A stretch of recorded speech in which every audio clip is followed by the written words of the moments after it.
Establishment के साथ मामला तय पा गए। 2 माह बाद हम पंजाब में हुकूमत बना सकते हैं। राना मशहूद ने बड़ा दावा कर दिया।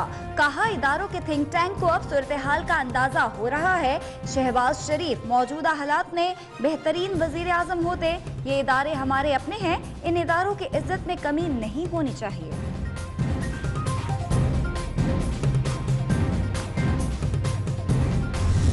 नहीं ख्याल के इस बारे में पार्टी लेवल पे जो है वो कोई जो है वो बात की गई है। हम जमहूरी अदारों पे यकीन रखते हैं, सीधे बालादस्ती पे यकीन रखते हैं और वोट की इज्जत और वोट के जिस से इक़्तिदार आने को यकीन। राना मशहूद का बयान जाती है, शहबाज शरीफ का ताल्लुक नहीं। मुल्की इदारों को मुतनाज़ बनाने का किसी को हक नहीं। हुकूमत को मैंडेट मिला है तो वो कारकर्दगी दिखाए। नून लीग का राना मशहूद के बयान से लाताल्लुकी का ऐलान। पंजाबी में हम लोग कहते हैं कि ज़ात दी कोड़ के लिए तो छतीरा नु जप्पे। उनको क्या पता बेचारों को कि क्या मुज़ाकरा दो। उनसे आप पूछते कि फलाने थानेदार से मामला तय हो गए हैं PMLN के कि ये ज़मीन पे कब्जा किया हुआ हमारा रहने देना है, फलाने पटवारी से बात हो गई है, तो फिर आप बात करते। राना मशहूद साहब को ज़रूरत से ज़्यादा ही कवरेज दे रही है, मैं देख रहा हूँ 2-3 घंटे से। वज़ीर इत्तलात फवाद चौधरी का राना मशहूद को जवाब। कहा, राना मशहूद को क्या पता बड़े मामलात क्या होते हैं। राना मशहूद की बातों से कोई फर्क नहीं पड़ता। उनसे थानों और पटवारियों से मुतालिक पूछा जाए। जो वेरी जेन्युइन पॉइंट्स हैं जो उठाया गया है नेशनल असेंबली में, वो बचकाना हरकतें से जवाब दे रहे हैं, इल्ज़ामात लगा रहे हैं जैसे वो आज तक ऑपोजिशन में हैं। और जब तक ये अपने पॉइंट्स को एक्सप्लेन नहीं करेंगे, हमारे एतराज़ात को एड्रेस नहीं करेंगे, ऑपोजिशन कैसे सपोर्ट कर सकते। हुकूमती पॉलिसीज पर बिलावल भुट्टो जरदारी की शदीद तनकीद। कहते हैं, हुकूमत इल्जामात ऐसे लगा रही है जैसे ओपोजिशन में हो। पार्लियामेंट में हुकूमत के जवाबात बचगाना है। एतराज़ात को सुनेगी नहीं तो सपोर्ट कैसे करेंगे।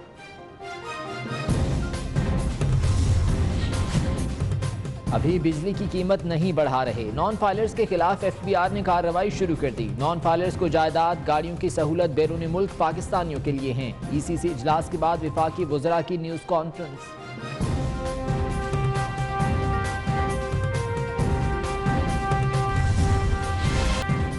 टैक्स नादहिंदगान की शामत आ गई। पहले मरहले में 169 बड़े टैक्स नादहिंदगान के खिलाफ कार्रवाई होगी। FBR का टैक्स रिटर्न ना देने वालों के खिलाफ भी कार्रवाई का ऐलान। बहादुर कमांडो अदालतों का सामना करने से क्यों घबराता है? ये नहीं हो सकता। परवेज मुशर्रफ आला अदलिया के बुलाने पर ना आए। ऐसा ना हो उन हालात में आना पड़े जो इज्जतदाराना तरीका ना हो। चीफ जस्टिस के NRO केस में रिमार्क्स। साबिक सदर को सुप्रीम कोर्ट पेशी तक गिरफ्तार ना किया जाए, चीफ जस्टिस का हुक्म।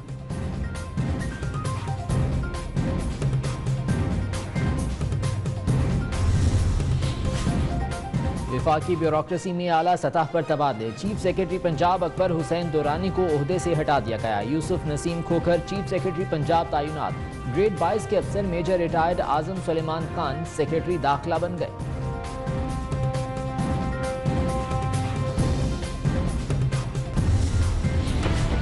हुकूमत ने मोहम्मद मियां सोमरो के आगे घुटने टेक दिए। विफाकी वजीर निजकारी बनाया जाएगा। काबीना में 5 मजीद वुज़रा रवां हफ्ते हल्फ उठाएंगे। जरताज गुल, फैसल वाफरा, अली अमीन गंडापुर और आजम सवाती शामिल। 20 मिनट आप बात कर चुके हो और दूसरे लोग भी आए हुए हैं, उन्होंने भी बोलना है, उन्होंने भी दरखास्तें दी हुई हैं। स्पीकर साहब, अगर ये शोर मचाते रहे तो हम भी मचा सकते हैं। अगर आप इस तरह फजूल शोर मचाएंगे तो हम भी नहीं बोलने देंगे तुम्हें। कौमी असम्बली के इजलास में परवेज खटक और नून लीग अरकान में तल्ख जुमलों का तबादला। अगर आप शोर करेंगे तो हम भी आपको बात नहीं करने देंगे। अपने करतूतों को भी देख लें। परवेज खटक का पारा है।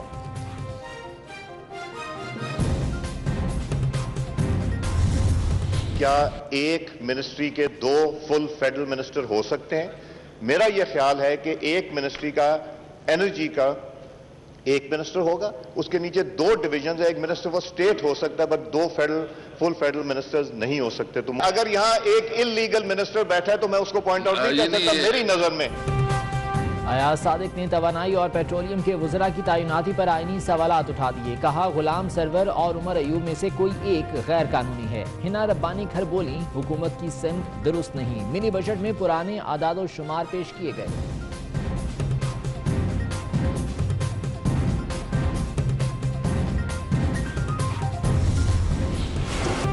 इस्लामाबाद के बाद लाहौर का नंबर लग गया। तजावुजात के खिलाफ LDA का भरपूर ऑपरेशन। मंशा बम की बदमाशी अब नहीं चलेगी। जौहर टाउन में मंशा बम की फर्नीचर मार्केट गिरा दी गई। 25 से जायद शोरूम्स का खात्मा। 20 से जायद कमर्शियल प्लॉट्स वागुजार। पुरानी अनारकली में नाजायज तामीरात के खिलाफ कार्रवाई मुकम्मल।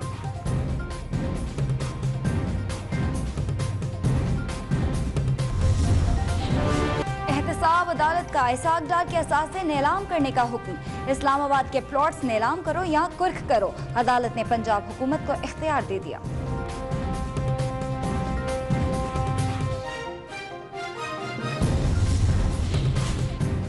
Army chief general Qamar Javed Bajwa 3 रोजा दौरे पर उर्दन पहुंच गए। आर्मी चीफ की उर्दन के शाह अब्दुल्ला से मुलाकात। इलाकाई सलामती की सूरत हाल, बाहमी ताउन के उमूर पर तबादला ख्याल। शाह अब्दुल्ला का सिक्योरिटी, दिफा समेत मुख्तलिफ शोबों में ताउन बढ़ाने की ख्वाहिश का इजहार।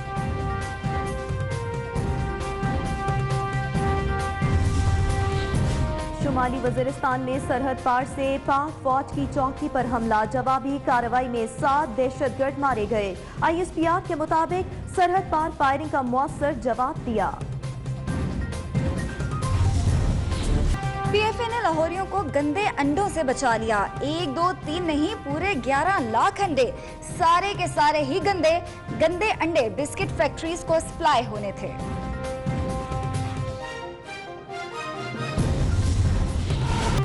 कराची के निस्फ बासियों ने रात जाग कर गुजारे। शहर के कई इलाके अभी तक बिजली से महरूम। के इलेक्ट्रिक का बिजली बहाल करने का दावा।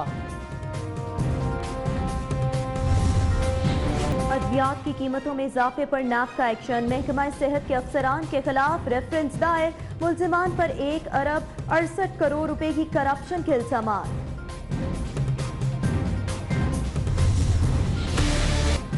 कल मुल्जिम न आया, आज वकील गैर हाजिर। नवाज शरीफ के खिलाफ अल अजीजिया रेफरेंस की समाअत मुलतवी।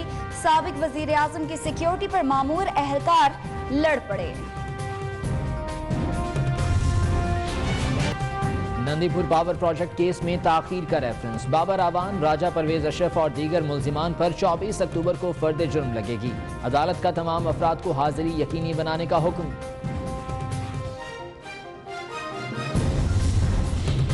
चेयरमैन NAB का जाली हाउसिंग सोसाइटी से अवाम की लूटी रकम वापस दिलाने का आज़्म। जस्टिस रिटायर्ड जावेद इकबाल की ज़ेरे सदारत NAB लाहौर में अहम इजलास। कहा लूट मार करने वालों के खिलाफ हर सूरत कार्रवाई होगी।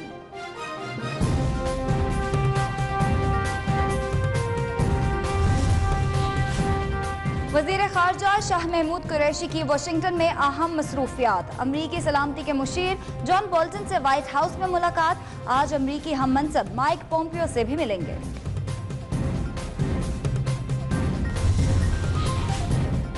कराची की सड़कों पर मुसल्लाह लुटेरों के साथ खवातीन भी शामिल हो गईं। नॉर्थ नाजिमाबाद में वारदात के बाद खातून डकैत मुल्जिमों के साथ फरार।